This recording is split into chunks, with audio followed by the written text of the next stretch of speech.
осындай ағымға кетіп қалатындар кімдер? Көбінесе осы өмірде өз-өзін таба алмағандар, өмірде жалғыз қалып қалғандар, рухани жалғыз қалып қалғандар.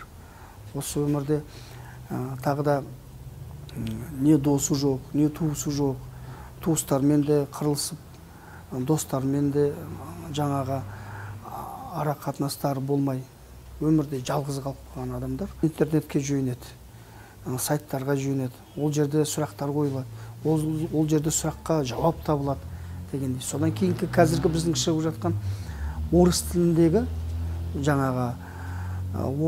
шығып жатқан әдебиеттер, мысалы кейбір өзіміздің бауырларымызға айтамыз ғой, сен неге орыс әдебиетіне қарағанда қазақ әдебиетін неге оқымайсың деген кезде мен түсінбеймін дейді.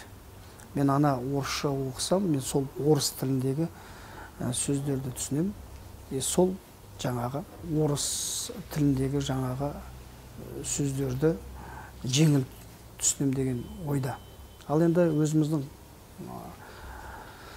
қазақ әдебиеттерін былай айтқанда түсінбеймін деп жатыр, мысалы, түсінбейміз. Енді бұлардың көбінесе орыс тіліндегі шығып жатқан жаңа буквалистер ғой, яғни тік мағынамен түсіну. Орыс тілінде тік мағынамен түсіндіреді, сол тік мағынамен өзінің ой өрісі сомен кетіп қалады. Содан кейін ол басқа сөзді қабылдамайды.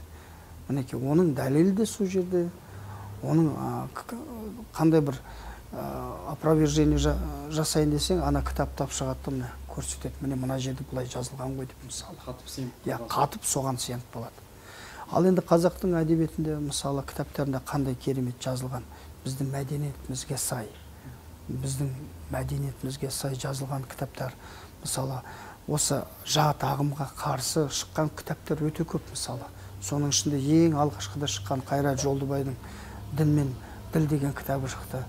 Мінекей, содан кейін жаңағы Исмаил Сейітбековтың, мысалы, «Масқаттар тарихы» деген қандай мықты-мықты кітаптар шықты, мысалы.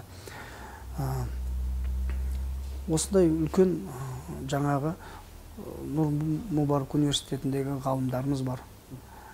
Сол кісілердің жазған көптеген кітаптары бар, мысалы. «Намаз оқымаған кәпір ма» деген кітап осы жақында шықты, мысалы. Міне осындай кітаптарды егерде өзіміздің тілде кітаптарды оқитын болса, әрине басқа жат ағымға кетпейді. Біздің жастарымыздың бастары жаңағы милар уланып, осы бір блок қойып қойғанда